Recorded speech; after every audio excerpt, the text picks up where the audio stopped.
বৈষম্য বিরোধী আন্দোলন নিহতদের ন্যায় বিচার নিশ্চিতকরণ, আহত ও কারাবন্দী মিথ্যা হামলা জড়িতদেরকে সম্পূর্ণ বিনা খরচে আইনগত সহায়তা দেওয়ার জন্য সুপ্রিম কোর্ট আমাদের আইনজীবীরা প্রস্তুত আছেন এবং সারা দেশের আইনজীবীদেরকে অনুরোধ করব তারা যেন এদেরকে আইনগত সহায়তা দেন।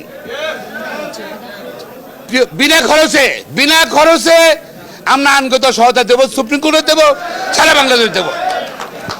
প্রিয় সাংবাদিক বন্ধুগণ, আমরা দ্রুত কার্ফিউ প্রত্যাহার, সশস্ত্র বাহিনী বিজিবি সহ সকল বিশেষ বাহিনী প্রত্যাহার, ইন্টারনেট পুরোপুরি চালু করা, গণমাধ্যমের উপর সরকারি হস্তক্ষেপ বন্ধের দাবি জানাচ্ছি।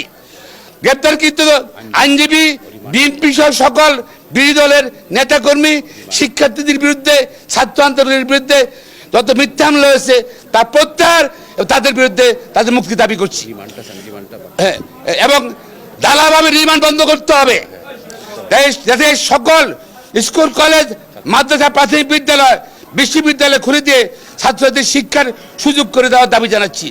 লক্ষ লক্ষ জীবনের বিনিময়ে, রক্তের বিনিময়ে অর্জিত এই বাংলাদেশে রক্তের হোলি খেলা বন্ধ করার জন্য সরকার নিকট দাবি জানাচ্ছি।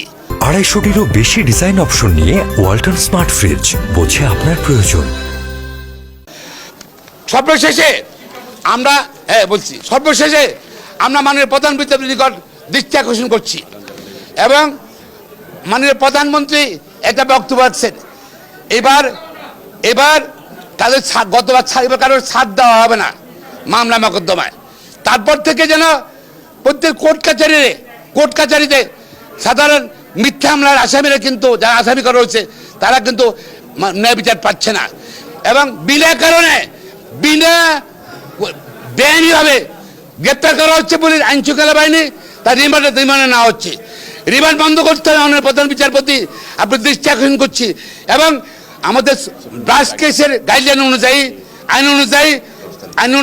আইনসম্মত না হলে সেই রিমান্ড দেওয়ার জন্য সারা দেশের ম্যাজিস্ট্রেটদেরকে এবং এদের নির্দেশ দেওয়ার জন্য আপনি সবের অনুরোধ জানাচ্ছি। আর হাইকোর্টে আমরা এনডিসি এর জন্য গিয়েছিলাম, আমি নিজেও গিয়েছিলাম। আমাদের মাননীয় বিচারপতিরা বলছেন যে এখন তো সিচুয়েশনের কারণে এখন আমরা নেব না আইনজীবী। আমরা বিশ্বাস করতে পারি না দেশের সর্বোচ্চ আদালতে পরিস্থিতির কারণে কোনো মামলা নেবেন না, বিচার করবেন না। এটা আমি মনে করি এটা বিচার বিভাগের জন্য একটা অত্যন্ত খারাপ নজির হবে। মাননীয় প্রধান বিচারপতি, আপনি যদি দয়া করে আপনি দৃষ্টি আকর্ষণ করছি, এই মিথ্যা হামলা গোনা সারা বাংলাদেশে যারা মামলায় অভিযুক্ত হয়েছে তারা যে অগ্রিম জামিন পায়, ওদের অগ্রিম জামিন শুনে যেন অগ্রিম জামিনের আবেদন শুনে সেই ব্যবস্থা গ্রহণ করার জন্য অনুরোধ জানাচ্ছি। পাশাপাশি এবং সারা বাংলাদেশে মিথ্যা হামলা যারা জেলে আছে তারা যেন ন্যায় বিচার পায় তাও নিশ্চিত করার জন্য আপনি দৃষ্টি আকর্ষণ করছি এবং সর্বশেষ বলতে চাই, জীবন না সম্পদ বড়, জীবন মানুষকে বাঁচাতে হবে, জীবনকে বাঁচাতে হবে এবং এই সরকারের পতন পর্যন্ত আইনজীবীরা, ছাত্র, দেশবাসী আন্দোলন চালিয়ে যাবে ইনশাল্লাহ। সবাইকে ধন্যবাদ।